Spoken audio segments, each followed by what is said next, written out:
छोटा सा जमीन का टुकड़ा बवास्ते हमारा बाबा का अंगूठा काटा था। अभी हम तुम्हारा अंगूठा काट कर जराब खान को भेजेगा।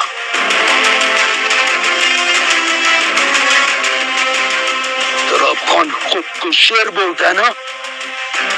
तुम्हारा कटा अंगूठा देखकर दर्द से दौड़ेगा।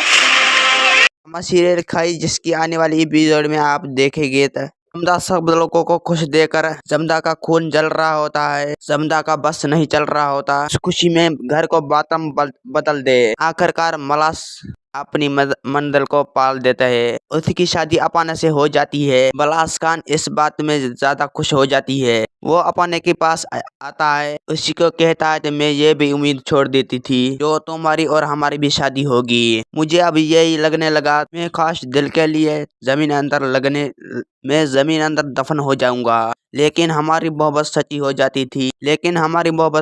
उसके लिए हमारी भी शादी हो गई। अपाना बला से कहती है तो लेकिन हमारी मोहब्बत सच्ची थी और हमारी शादी भी हो गई। लेकिन मैं इस शादी में बिल्कुल भी खुश नहीं हूँ। और दूसरे जाने बादल खान मौके की तलाश में होता है। उसी को कोई मौका मिले तो दोराब खान किसी फैमिली मेंबर को अचान से मार दे। बादल खान को वो मौका मिल जाता है। बादल खान देखता है तो बादशाह खान अपनी बेटे की कब्र पे जाता है। बादल खान भी बादशाह खान का पीछे कर रहा होता है, पहुंच जाएगा। मेरा वीडियो आप लोगों को कैसे लगा? वीडियो अच्छी लगी तो वीडियो को लाइक और चैनल को सब्सक्राइब लाजमी कीजिए। खुदा हाफिज।